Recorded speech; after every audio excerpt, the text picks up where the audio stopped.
All right, so you have in front of you, you have this handout that says topic 4.2 electric fields. Okay, so that's the new unit. A lot of the stuff that we've done up to now, you will revisit. So all that stuff that we've been working towards, you'll keep using it.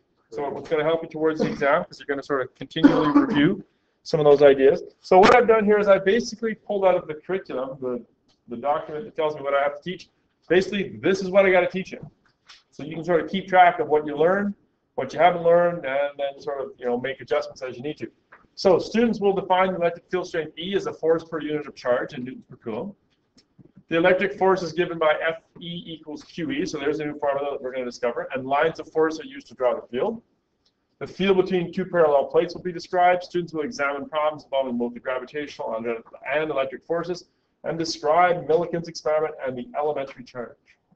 The student will be able to, these are the things you have to be able to do, define the electric field qualitatively as the region of space around a charge where a positive test charge experiences a force. That is a definition that you're supposed to be able to give back to me. Should I start it? They're all going to be started. You need to be able to do them all. This is everything, Jeff. This is the unit in a nutshell. You need to be able to diagram electric fields using lines of force with respect to a positive test charge. So we're going to be drawing electric fields. We're going to have single point charges, both positive and negative, near two like charges, near two unlike charges, between a single charge and a charged plate, and between two oppositely charged parallel plates. In other words, draw a bunch of electric fields. And you don't need to understand what I'm talking about right now. I'm just telling you what we're going to do. I'm sort of giving you the table of contents for the unit. You need to be able to define the electric field quantitatively as a force per unit of charge. You need to solve problems using E equals F over Q, using the unit field concept. You need to solve problems for the motion of charges between parallel plates, where the net force is equal to the electric force plus the gravitational force. In other words, more net force problems. You know how we did dynamics, where there was like a force, applied force, and friction? We're going to take that whole scenario, we're going to turn it sideways, and we're going to have gravity pulling down and an electric force pushing up. So very, very similar ideas. You're going to describe a simplified version of Millikan's experiment for the determination of the elementary charge, and more on that probably on tomorrow. I'll describe how we're going to do that. And you are to define the elementary charge and convert between elementary charges and coulombs. Lots of, what is he talking about, right? Is there like a project? There is a project on Millikan, yes. Project on Millikan. So, having said that, let's go to the next handout, which is sort of like an introductory electric fields description. And let me just find that. All right, we'll have a look at the Van der Graaf sheet. Okay, so read along with me. I would recommend a highlighter or a pencil as we go. We're going to try to get this all done this period here. So, electric fields and potential. The space around a strong magnet is different from how it would be if the magnet were not there. Put a paper clip in the space and you'll see the paper clip move. The space around a black hole is different from how it would be if the black hole were not there. Put yourself in that space and it'll be the last thing you do. Similarly, the space around a concentration of electric charge is different from how it would be if the charge were not there. If you walk by the charged dome of an electrostatic machine, a Van der Graaf generator, for example, you can sense the charge. Hair on your body stands out, just a tiny bit if you're more than a meter away, and more if you're closer. Okay, if you put your arm up against it, guys, you'll feel your hair sort of standing on end. You do that to the chairs too. The space that surrounds each of these, the magnet, the black hole, and the electric charge, is altered. The space is said to contain a force field. Force field, Devin. Okay, so force fields are not just things that appear in the Star Wars movies and whatnot. They do exist, and one of them is an electric field. The force field that surrounds a mass is a gravitational field, and that's what you just spent the last 3 or 4 weeks with Mr. Smigelski talking about. If you throw a ball into the air, it follows a curved path. Earlier chapters showed that it occurs because there is an interaction between the ball and the earth, between their centers of gravity, to be exact. Their centers of gravity are quite far apart, so this is action at a distance. Action at a distance. Okay, when you've got Earth and the moon here, is there anything attaching the Earth and the moon together? No. but gravity pulls the moon towards Earth, right? Action at a distance. So somehow the Earth is able to exert a force on the moon, even though there's no contact. Very Yoda-like. Okay, what's going on here? The idea that things that are not in contact could exert force on one another bothered Isaac Newton and many others. The concept of a force field eliminates the distance factor. The ball is in contact with the field all the time. And the same thing with the moon and the Earth, right? The Earth has a gravitational field that the moon is in. Now, can you put on special force field glasses and see this force field? No, it's just a model of how it works, kind of thing. But we talk about this force field, we say the moon is in contact with the force field, and we therefore remove this at a distance. Okay, the force field is what's in contact with the moon. We're saying that the force can be exerted on it because it's touching that force field. That sort of makes it better for Newton and others. The ball is in contact with the field all the time. We can say that the ball occurs because it interacts with the Earth's gravitational field. It's common to think of distant rockets and space probes as interacting with gravitational fields rather than with the mass of the Earth and other astronomical bodies that are responsible for the fields.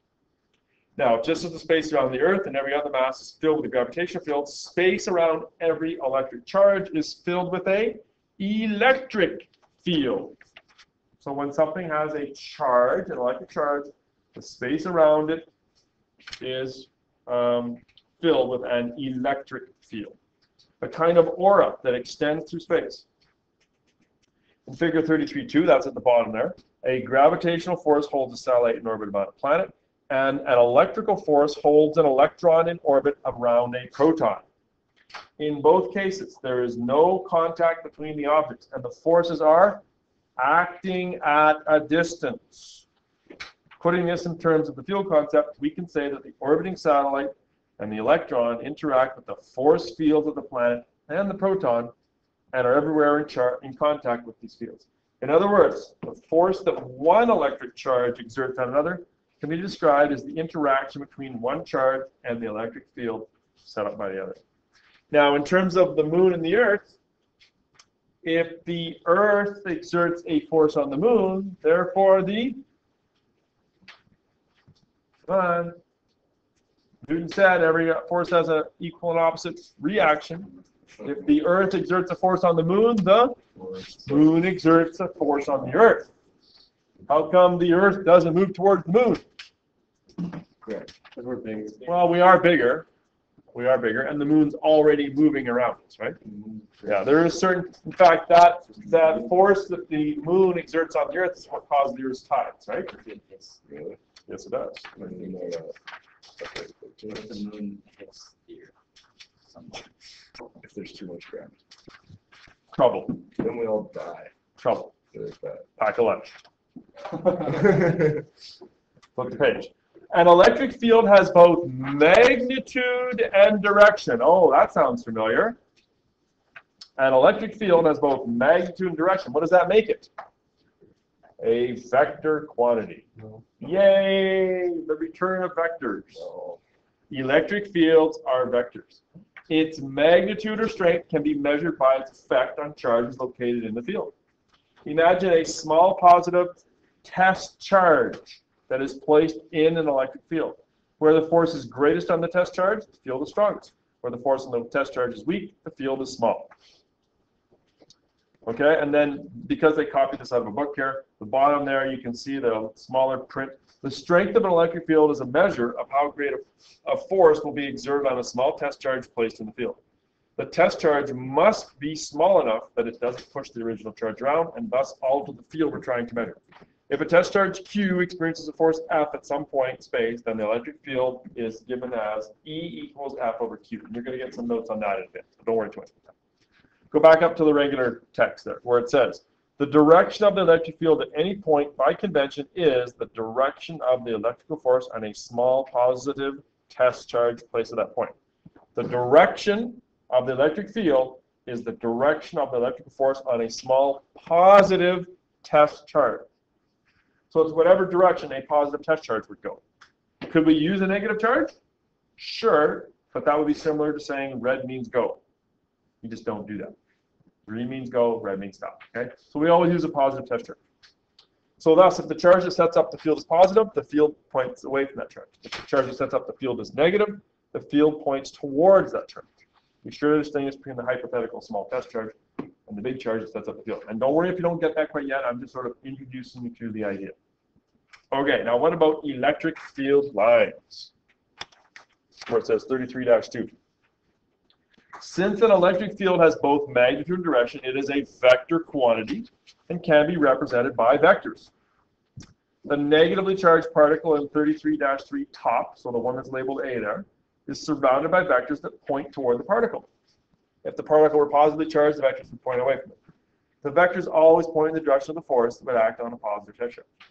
The magnitude of the field is indicated by the length of the vectors. Let me just quickly redraw this here. So we got this negative charge right here, right? And you'll notice that close, these vectors are longer, and further away, they're actually shorter. So this one right here, if I put a positive test charge right there, that vector right there shows what the force would be. If I put my positive test charge there, well, that would be the force on it. If I were to put it there, then it would be there, right?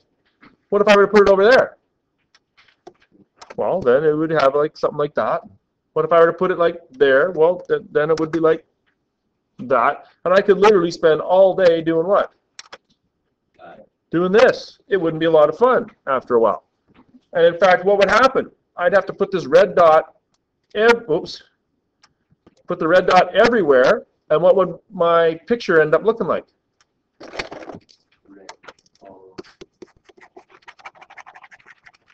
Not red all over. It would be just a mass of blue vectors. Pretty useless, right? They didn't draw that in A. How come? It's pointless. But that's what they're getting at in part A right there. Okay? So the magnitude of the field is indicated by the length of the vectors. The electric field is greater where the vectors are long than where the vectors are short, which is closer to it. To represent a complete electric field by vectors, you would have to show a vector at every point in the space around the charge, just like I've drawn here. Such a diagram would be totally unreadable. It would be just a mass of blue. So, a more useful way to describe an electric field is with electric field lines, or lines of force, and that's the bottom one there, 33-3 bottom. Where the lines are farther apart, the field is weaker. So let me just draw this one here. So rather than draw all those crazy vectors, what they've drawn is they've shown like this. Now here, these are not vectors. In fact, I'd like you to just make a note on the side. These are not vectors. They sure look like them, Mr. Bennett. They're arrows, but they're not. They are not vectors. These are electric field lines. Electric field lines. Now the rule for vectors is the longer the vector, the stronger it is, right? You'll notice that all of these electric field lines are all the same length. So how do I know where it's stronger? We already know it's stronger close by. So what they've done is they've come up with a method where the closer the lines are together, the stronger it is. So they're closer together there, way out here, they're farther apart. So it's about the density, how close the lines are. If this is a big charge and it's like a really big electric field, well then I would probably need more lines to indicate greater density, greater electric field. Does that make sense? Yeah. Okay, so it's not the length of the arrows, it's how close they are to the next guy that matters. Okay, so these are electric field lines. Where the lines are farther apart, the field is weaker. For an isolated charge, the lines extend to infinity. In other words, they go outwards forever. Well, for two or more opposite charges, the lines emanate from a positive charge. What does emanate mean? Not eliminate, emanate. Anybody? No? Emanate means to start from a positive charge. They start from positive and terminate, which means to end. Terminate and emanate are the opposites of each other. On a negative charge, some electric field configurations are shown in figure 33-4. So you see the one on the left, it's positive and it's away from it rather. The middle one starts, do you see the arrows going from positive to negative there in that middle one? What about the one part C? Do you see them going from positive to negative? So in other words, electric lines of force always go from positive to negative.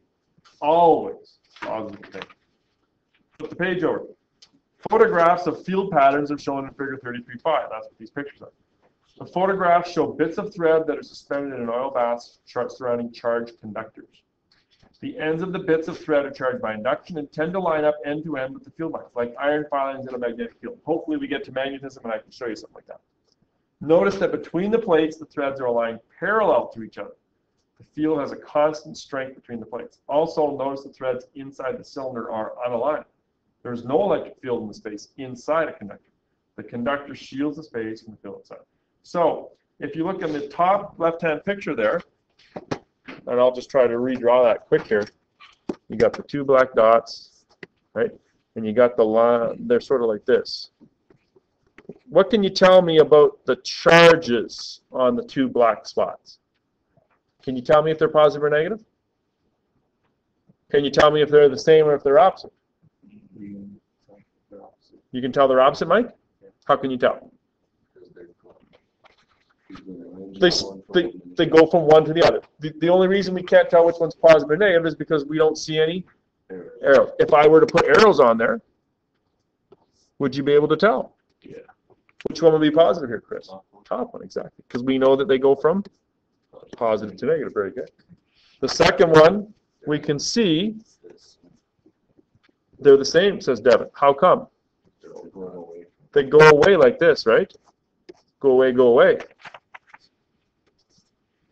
Flashback there to the 80s, Mr. Hart in his physics class. Go away, go away, he used to say. Do we know, can we tell if they're negatives or positives?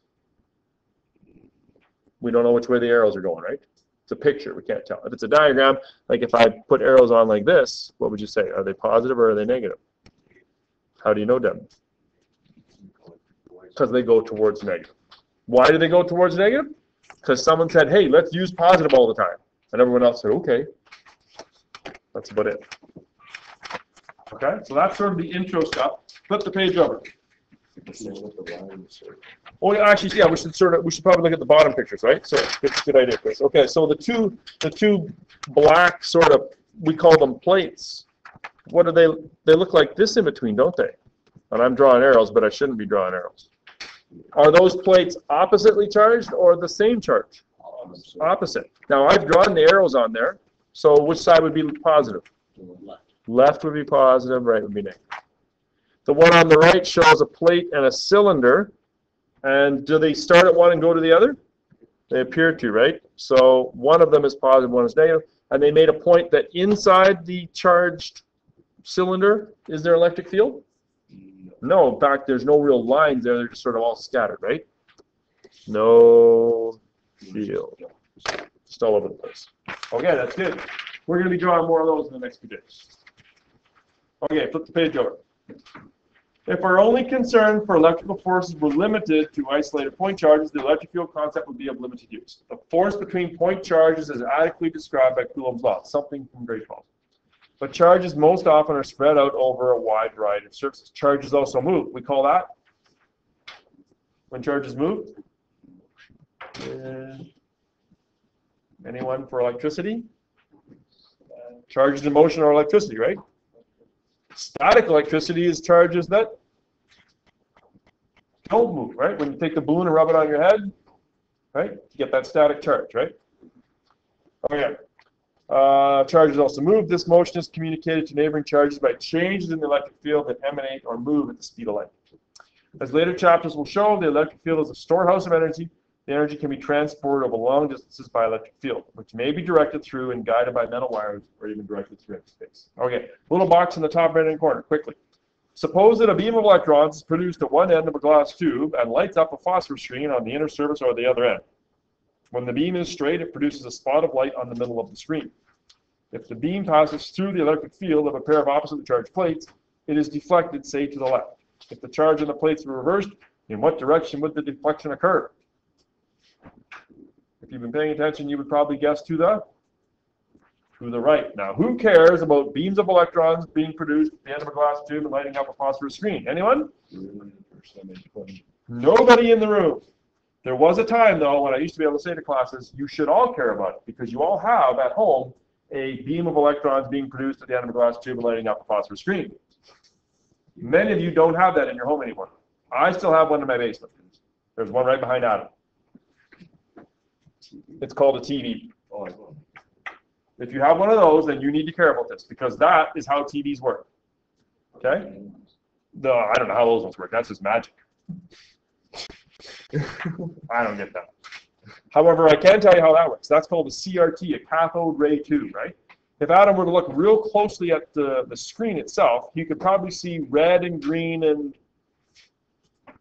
blue? 3 primary colors. What are the 3 primary colors? I can't remember. Kindergarten. Green, red, blue? Okay, yeah. Do you see green, red, blue there, Ryan? It's yellow, not green. Yellow? Oh, okay, I can't remember. So you can see the 3 primary colors there. So what happens is, now, just go ahead and turn it on for us there, Adam. There you go. Yeah, because blue. Go ahead and turn it on. Okay, we'll let it warm up for a second. It would work, yeah. A little bit of, it's got an electric field, doesn't it? Yeah. Okay, yeah, we're not seeing anything because it's all static. But hold on. Don't take it out. So when I ask you to, Devin, you're going to turn it off. I want you to watch what happens when we turn the TV on. Go ahead. Well, what is that? You get that sort of that white light, and it goes to like a line, and then if you watch real carefully, that line actually does what? It goes right down to a point. That's the beam of electrons lighting up the phosphorus screen. Okay? And in fact, the old ones would, like, you know, Granny and Grandpa would go, woo, would happen much slower. Okay? So what there is there's a electron gun, and I'm simplifying things a little bit here, quite a bit actually. Okay? There's a couple of electric charge plates in there, and when the TV signal comes, it tells the signal, it goes like the refresh rate, tells it to go like this, back and forth. It hits those 3 primary colors, Riley, right? And because it happens so fast, it makes a picture on the screen. Okay? So the TV was definitely an example of an electric field. Okay, who's to say time machines don't exist? All right, I'll stop talking. There are a few questions there that are based on what I just yacked about. I would like you to for tomorrow, Ryan. I'd like you to have, we'll say, the first 5 done. What? The first 5. Well, I'm thinking that's about 1 minute per question. Start right now and you'll be done. The first 5.